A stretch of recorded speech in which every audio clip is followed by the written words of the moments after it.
Assalamualaikum warahmatullahi wabarakatuh. Salam dan bahagia. Perkenalkan kami dari kelompok 3 CGP Angkatan 9 Kabupaten Purbalingga akan memaparkan tentang ruang kolaborasi modul 2.1 pembelajaran berdiferensiasi kasus TK. Berikut anggota kelompok 3, Endah Puji Astuti sebagai moderator, Koriah sebagai notulis, dan Faris Budiarto sebagai pemateri.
Pertanyaan pemandu, apakah kebutuhan belajar murid yang berusaha dipenuhi oleh guru tersebut? Berdasarkan kasus pembelajaran diferensiasi di TK, Ibu Ceria berusaha memenuhi kebutuhan belajar murid dari dua aspek. 1. Kesiapan murid, yakni pemahaman awal mengenai konsep korespondensi 1-1, dan 2. Profil belajar murid, meliputi preferensi lingkungan belajar dan preferensi gaya belajar. Bagaimana cara guru tersebut menentukan kebutuhan belajar muridnya? Ada dua hal, kesiapan belajar dan profil pelajar. Dari segi kesiapan belajar, Ibu Ceria melakukan tanya jawab singkat tentang materi yang sudah dipelajari di saat kejadian, melakukan tanya jawab singkat tentang korespondensi 1-1. Beliau masih melihat 4 orang murid sepertinya belum memiliki pemahaman yang baik tentang korespondensi 1-1 tersebut. Kemudian selanjutnya Ibu Ceria memberikan keleluasaan kepada murid untuk dapat mengerjakan tugas dengan menyesuaikan sesuai keadaan orang tua. Berikutnya, menyajikan instruksi dalam dua mode, yakni secara tertulis kemudian dikirim WA kepada orang tua atau murid, yang berikutnya dengan audio, yakni dikirim melalui pesan suara WA. Strategi pembelajaran berdiferensiasi apa yang digunakan? Strategi pembelajaran berdiferensiasi yang digunakan adalah proses, konten, dan produk. Proses yakni memberikan keleluasaan untuk bekerja di waktunya sendiri pada tugas asinkron, menyampaikan materi dalam dua mode belajar, pertemuan daring secara khusus kepada 4 murid dengan hambatan belajar. Konten yakni benda yang dijadikan sumber belajar dibebaskan sesuai dengan keadaan di rumah. Produk, yakni menggambar sesuai dengan benda yang ditemukan di rumah.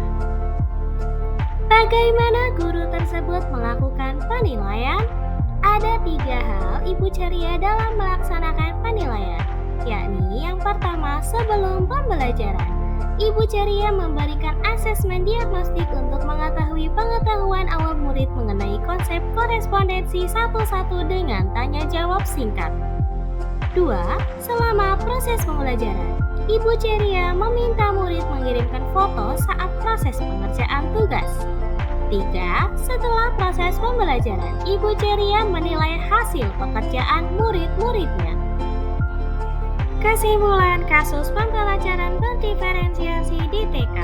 Ibu ceria sudah berupaya menerapkan pembelajaran berdiferensiasi dengan cukup baik. Pembelajaran berdiferensiasi bertujuan untuk memenuhi kebutuhan murid yang beragam.